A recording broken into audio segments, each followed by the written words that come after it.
right, what is good, world? We are back again with another video. This video is crazy, one of the craziest videos that I did yet. I can't even believe all of the connections that I made. It is crazy. I'm telling you right now, I did my own due diligence. I watched the whole entire Snake Eyes movie. Nobody out there is making a video like this about the Charlie Kirk conspiracy. I'm putting it all together for you guys.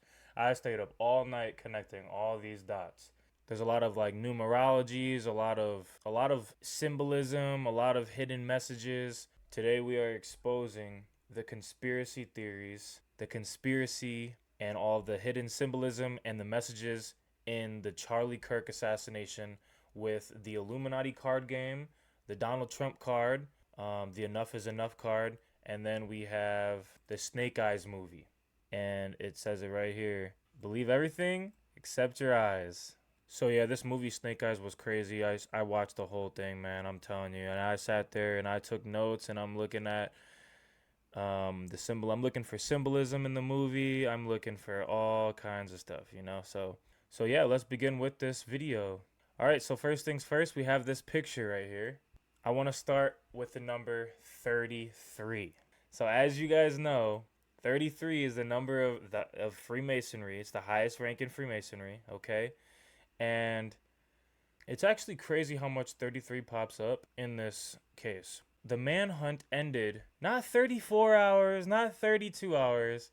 Why did the manhunt last 33 hours? That's crazy. 33. And they always throw that number out. So I stayed up all night putting this together. This picture, 4 plus 7 plus 4 plus 7 plus 4 plus 7. If you add that up, it equals 33. 4 plus 7 plus 4 plus 7 plus 4 plus 7 equals 33. It doesn't stop there. His initials, Charlie Kirk, CK. C is the third letter in the alphabet.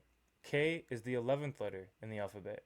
3 times 11 is 33. Stay with me here. The manhunt took 33 hours, and if you take the address, the numbers of the address, so it happened at 800, this is where the shooting happened. It happened at 800 West University Parkway, Orem, Utah, 84058. If you take the address 800 and you add it to the zip code 84058, it equals 84858. Now, if you take those numbers, 84858, and you add them, just like I did with the 47s, 8 plus 4 plus 8 plus 5 plus 8 equals 33. This isn't even the good part of the video. Watch the rest of this video. So this Illuminati card game is from 1995, and there is a card that says enough is enough. And I'm telling you, this is Donald Trump's face. The description says, at any time, at any place, our snipers can drop you. Have a nice day. Look at the hand symbolism. I'm telling you, this movie Snake Eyes is going to blow your mind. So there are similarities between Charlie Kirk and Charles Kirkland. Charles Kirkland is the person that got shot in his neck in the movie, and he got shot by a sniper. He got sniped the same side of his neck that Charlie Kirk got shot on.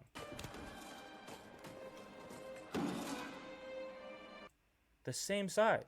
And it's just crazy because the last interview that Charlie Kirk had was with Ben Shapiro, and he was calling him out on Israel owning all of the media in America, controlling all of the media in America. The last interview he has, he's questioning Israel. He was pressuring Ben Shapiro, who was a Jew, pressuring Ben Shapiro on Israel's actions in Gaza. And it's just crazy because in the movie, the sniper was a known Palestinian terrorist. In Gaza is 99% Palestinians. And in this movie, it's a Palestinian that assassinates Charles Kirkland, who is a very charismatic, well-known, very popular politician. In the movie, during the assassination, in the boxing ring, The boxer, the champion boxer, there's a boxer named Lincoln Tyler, and he is nicknamed in the movie the Executioner. Tyler Robinson is supposedly the shooter that killed Charlie Kirk. And in the movie, Lincoln Tyler, the Executioner, was there when Charles Kirkland got shot in the neck. What's really crazy is in Freemasonry, the Tyler is the guard of the lodge who stands guard at the entrance wielding a drawn sword to ensure only initiated members gain entry. In the movie, there's an all-seeing eye floating above the crowd, watching the whole thing right before it happens. Where? My lucky number. What? Right before Charles Kirkland gets shot in the neck in the movie, same side as Charlie Kirk. When he gets shot in the neck in the movie, right before it happens, there's a floating, all-seeing eye. That is just crazy. There was a tropical storm going on called Jezebel, all right, in the movie. On September 8th, 2025, Jezebel, the feminist blog, published an article about witches cursing Charlie Kirk. That's kind of strange. There was a tropical storm in the movie called Jezebel, and 2 days before Charlie Kirk was assassinated, a feminist blog named Jezebel published an article about witches cursing Charlie Kirk. Strange. 2025 is the year of the snake. Charlie Kirk gets assassinated, and in this movie, Charles Kirkland gets assassinated in the movie's called Snake Eyes. And a lot of people are on the internet saying, oh, it even has the same date, September 10th. No, it doesn't. I watched the movie. You guys are giving false information. It doesn't say September 10th. It says September 19th. Go watch the movie. You guys are just running with whatever somebody else is saying. Do your own research, do your own due diligence, and make your own videos. It doesn't say September 10th. It says September 19th at 10 o'clock. There's your 10. September, 10 o'clock on September. That's crazy. So Charlie Kirk was assassinated on September 10th, and in this movie where Charles Kirkland was assassinated, it was in September at 10 o'clock. That is crazy. This Snake Eyes movie is from 1998, and it takes place at the Trump Taj Mahal Hotel and Casino. So Trump is in the movie, like the word Trump is there in the movie.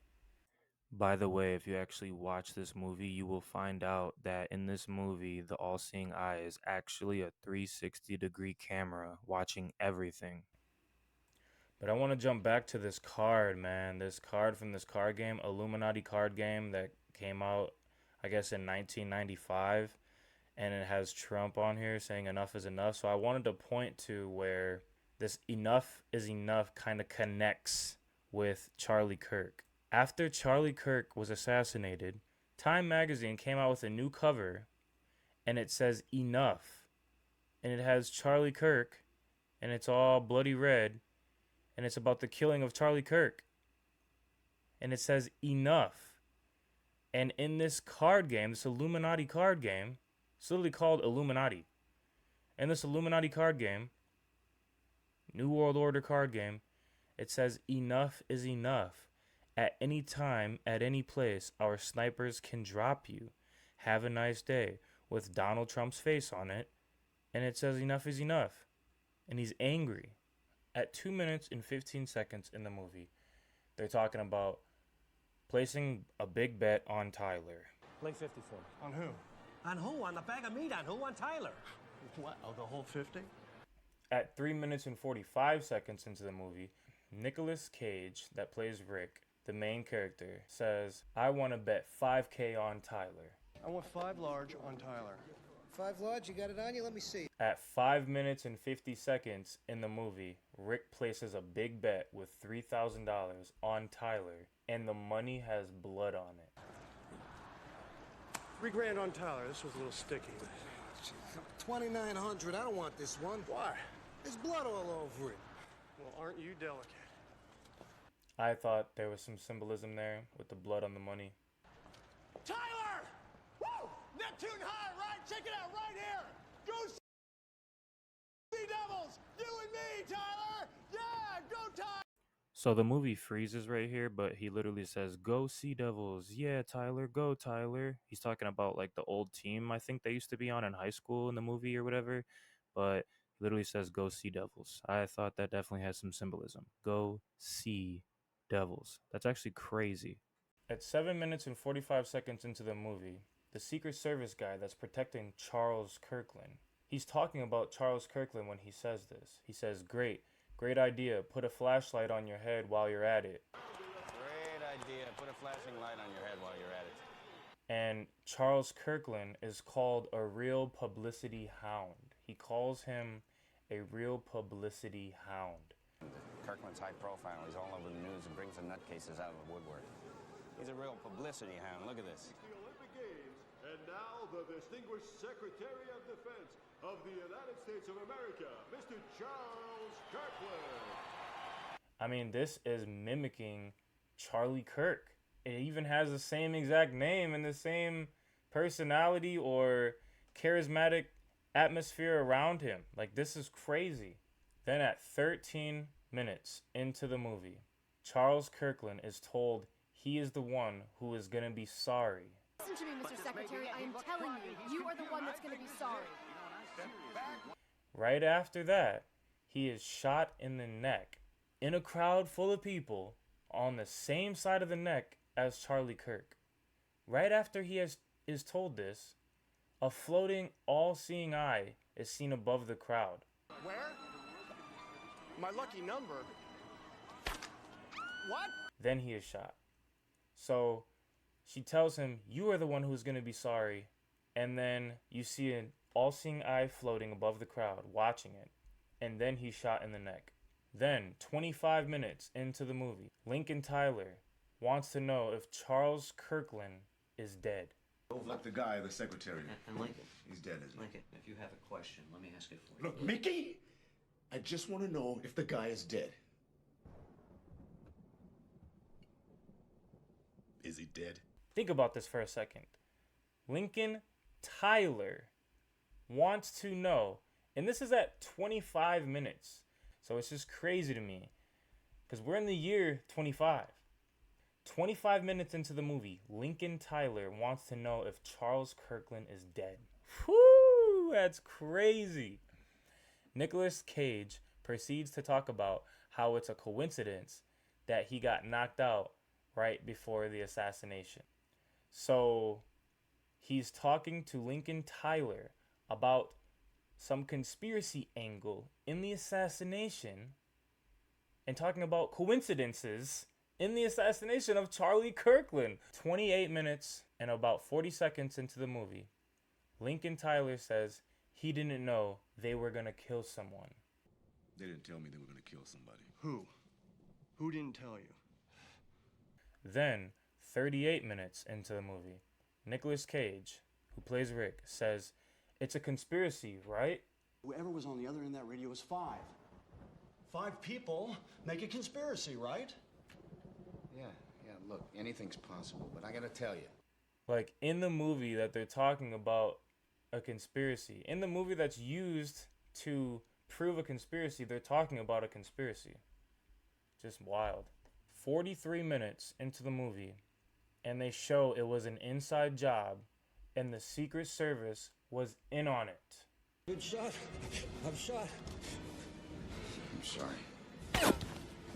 The Secret Service that was supposed to be protecting Charlie Kirk was in on it.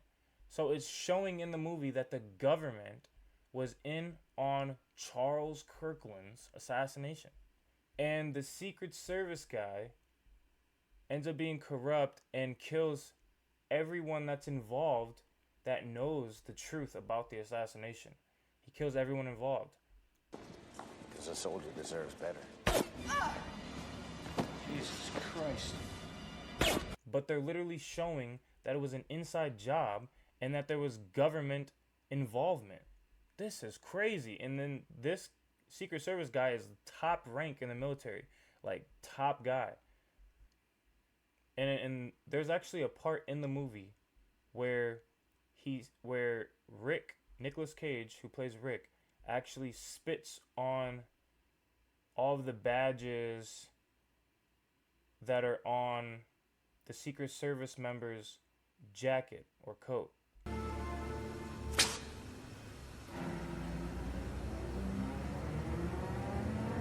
And I thought there was symbolism there.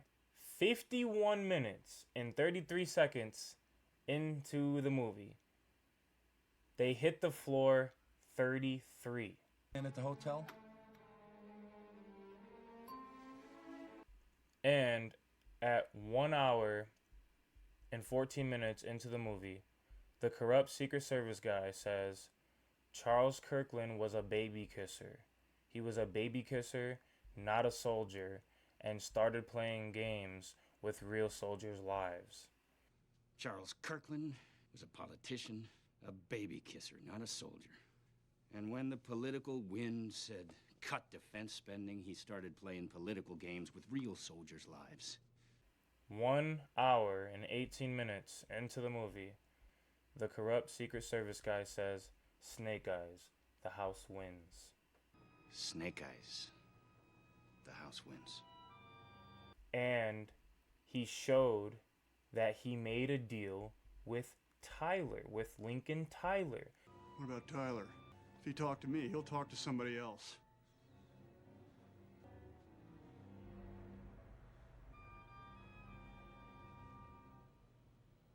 Lincoln and I have come to an understanding. So it's showing in the movie that there was government involvement with the assassination, all kinds of cover-up, conspiracy, and they even made a deal with Lincoln Tyler, the boxer in the movie. They show that they made a deal with Tyler. They're showing so much in this movie. It was actually unbelievable. It was unbelievable. I had to start taking notes because I'm like, wow. This is back to back to back, so wow. I mean, you have to think for yourself. Who are you guys gonna trust? This guy? This guy right here that looks literally traumatized. Like he is scarred for life. You know, he's never coming back from this. This is crazy. Look at this guy. What is that, bro? What did you see? What did you see? We must know what you saw. What? What is that? What is that? What is that? What's going on there?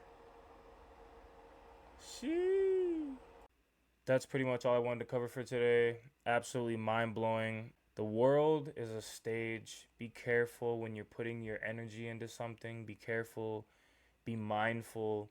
Don't just feel sad because the TV told you to feel sad. Wait a minute. Wait a minute. Feel sad later if you find out it's real. Don't give your energy to these energy vampires. They're energy harvesting. They want the whole world sad, and then they do these rituals and they're harvesting energy. These people are on another level, okay? And the regular person cannot fathom.